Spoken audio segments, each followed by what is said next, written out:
Diasco Foot, le miroir du football de la diaspora congolaise.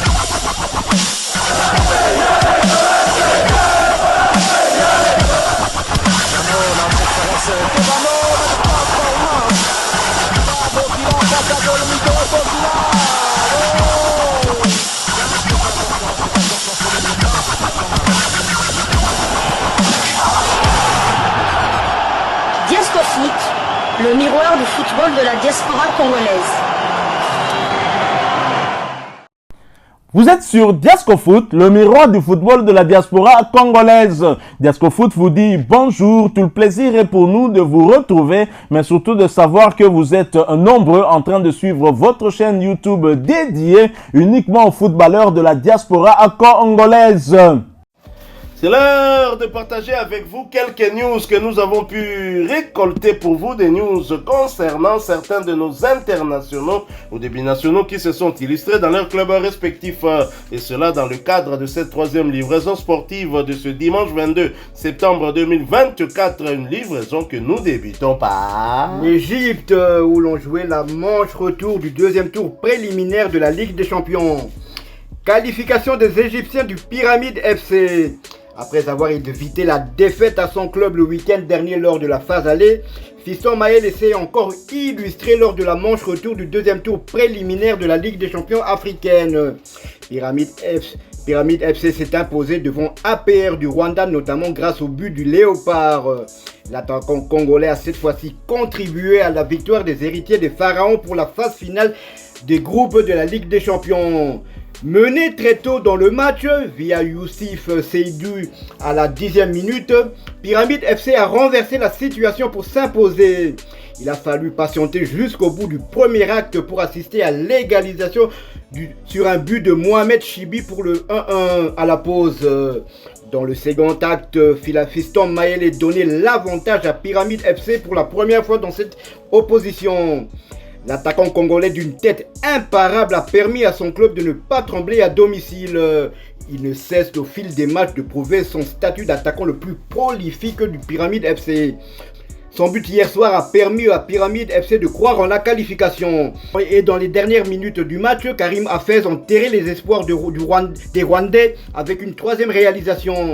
Succès renversant pour Pyramide FC. Le club égyptien file en phase des groupes de la compétition la plus prestigieuse des clubs au niveau africain. 24 heures après avoir reçu des mains de ses dirigeants le trophée du meilleur joueur du Pyramide FC du mois d'août, Fiston Mayele a largement contribué à la qualification des siens pour la Ligue des Champions. Félicitations champions. Notons aussi la qualification des équipes congolaises du TP Mazembe qui a éliminé le club zambien des Red Arrows en les battant au match aller comme au retour, mais surtout la qualification historique de Maniema Union qui, après avoir battu à Kinshasa l'équipe angolaise de Petro de Luanda 2-1, est parti faire un 0-0 du côté de Luanda. Félicitations donc au coach Papi Kimoto, ancien joueur de Sonigraph de Vita, mais qui a également évolué à l'étranger, notamment en Belgique, dans les clubs comme Lokeren, le Standard Saint-Tran, mais il a aussi évolué du côté de Israël. La RDC aura donc deux équipes en Ligue des Champions africaine.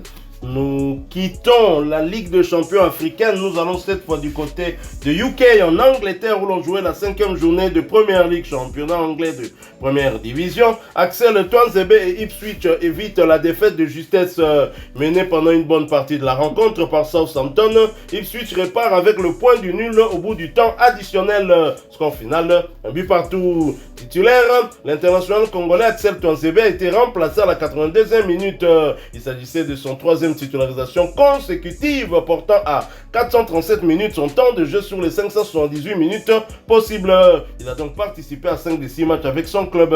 Après ce partage, les Tractors sont 17e de Première Ligue avec 3 points, 0 victoire, 3 nuls et 2 défaites, 3 buts inscrits contre 8 encaissés. Et prochain rendez-vous pour Ipswich et Tuanzebe, ce sera pour le compte de la 6e journée du même championnat, la réception d'Aston Villa le dimanche 29 septembre 2024 sous le coup de 14h de Kinshasa, 15h de Goma à l'est de la République démocratique du Congo. Toujours en Première Ligue et toujours pour le compte de cette 5e journée, Aaron Bissaka et West Ham chutent lourdement à domicile dans le derby londonien qui les opposait à Chelsea. Score final 0 but contre 3. titulaire, Aaron Bissaka a disputé l'intégralité de cette rencontre, cela pour sa 4e fois consécutive, voyant son temps de jeu porté à 420 minutes sur les 580 minutes possibles. Il a participé à 5 des 6 matchs avec son club.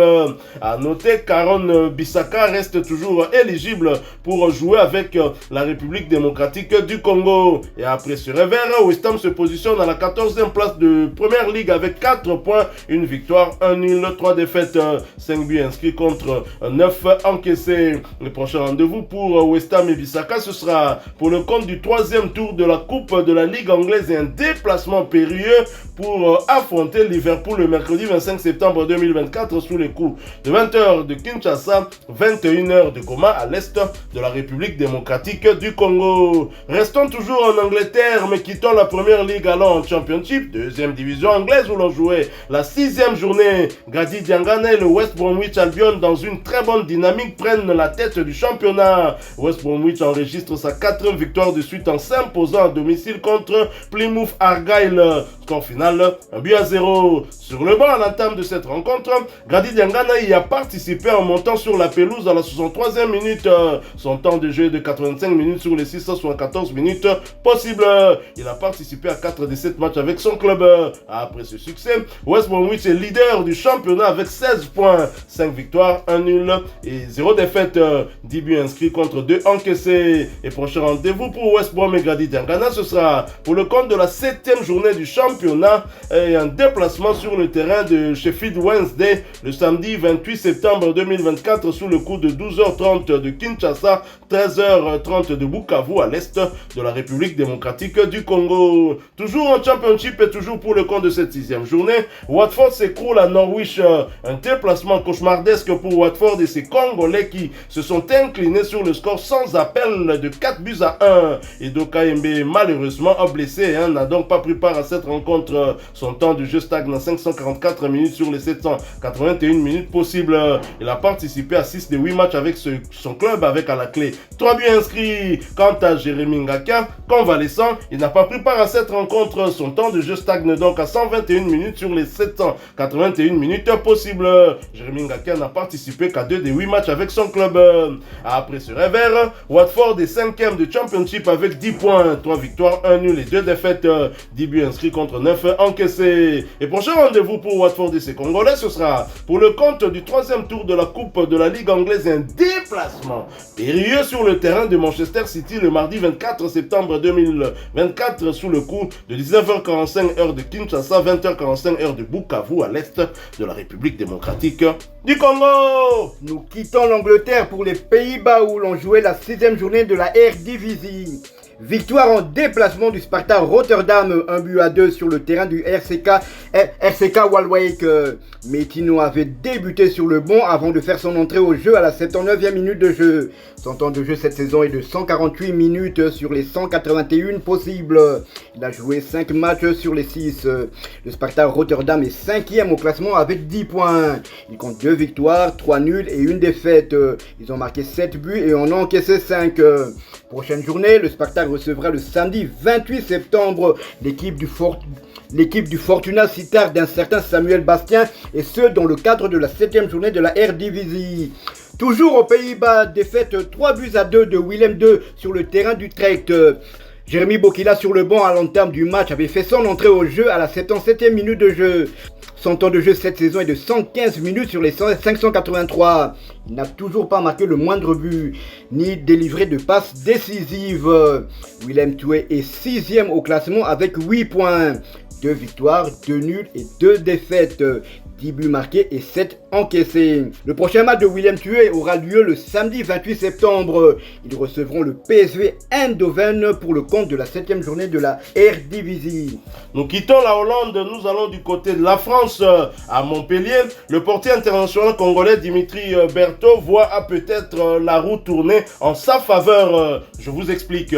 Grâce à cet article de nos confrères français de Ouest France, un article intitulé Ligue 1 des temps tension dans le vestiaire de Montpellier et du changement attendu contre Auxerre.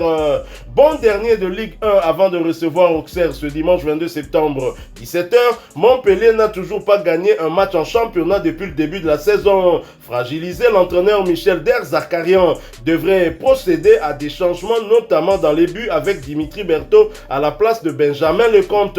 Depuis le début de la saison, Montpellier n'a pas gagné un match en Ligue 1, un nul et 3 défaites en 4 journées. Des mauvais résultats symbolisés par une dernière place en championnat qui fragilise l'entraîneur du MHSC, Michel Derzakarian, sur la sellette. Ce dernier a décidé d'opérer des changements dans son 11 pour la réception d'Auxerre ce dimanche 22 septembre. Ce dimanche 22 septembre, un match comptant pour la 5e journée de Ligue 1. Dans les buts, Dimitri Berthaud devrait notamment remplacer Benjamin Lecomte qui a déjà encaissé 13 buts depuis le début de la saison. Le coach montpellierin a également fait le choix de se priver de Jordan Ferry, l'un des cadres de l'équipe héroltaise. Une lassitude prédomine dans le vestiaire. Au vu de la situation, le président Laurent Nicolin, qui avait défrayé la chronique fin août en comparant l'abonnement d'Asne au prix d'un restaurant, avait dans la semaine réuni les joueurs et les staffs pour sonder l'état d'esprit et tenter de comprendre pourquoi l'équipe en était arrivée là. Selon nos confrères de RMC Sport, une lassitude domine dans le vestiaire, la saison dernière ayant été éprouvante, ce qui expliquerait en grande partie la mauvaise passe traversée par le club et l'atmosphère tendue entre le coach et le groupe qui a très peu changé avec seulement une arrivée en prêt.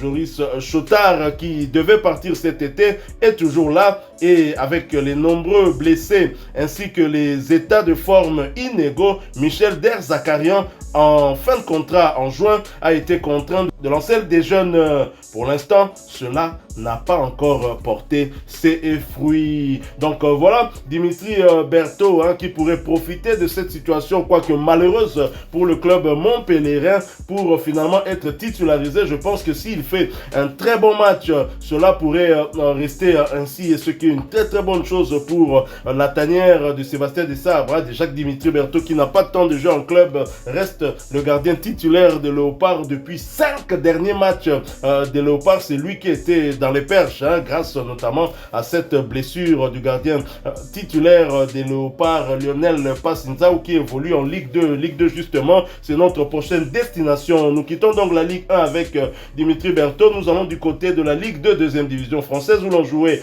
la 5e journée. Le FC Lorient, ces Congolais, arrache le point du nul en déplacement à Metz en égalisant en fin de rencontre. Au final, un but partout. Bonne nouvelle pour la tanière, Gédéon Kaloulou a rejoué. Après un début de saison compliqué, l'international congolais Gédéon Kaloulou, qui est finalement resté à Lorient, a disputé son premier match cette saison en montant sur l'aire de jeu à la 81e minute contre Metz. Il porte ainsi à 16 minutes son temps de jeu sur les 486 minutes possibles. Il participait là à son tout premier match sur les 5 de son équipe. Quant à Jean-Victor Makengo, convalescent, il n'a donc pas pris part à ce match. Son temps de jeu reste à 0 minutes sur les 486 minutes possibles. Il n'a participé à aucun des 5 matchs avec son club. Et prochain rendez-vous pour les Lorientais, ce sera pour le compte de la 6e journée de la Ligue 2, un déplacement sur le terrain de Pau FC le mardi 24 septembre 2024 sous le coup de 19h30 de Kinshasa, 20h30 heure de Béni, à l'est de la République démocratique du Congo. Voilà qui met fin à cette 3e livraison sportive de ce dimanche 22 septembre 2024. Si vous l'avez aimé, laissez-nous un maximum de j'aime. Merci de partager avec nous en commentaire votre point de vue. Abonnez-vous sur cette chaîne Diasco Foot parce que nous sommes le miroir du football de la diaspora congolaise. N'oubliez pas d'activer la petite cloche de notification histoire de ne plus rien manquer des prochains sujets que nous allons vous proposer. Encore une fois, merci à vous, avec l'espoir de vous retrouver bientôt dans un autre sujet d'actualité. En attendant, portez-vous bien et Diasco Foot vous dit au revoir.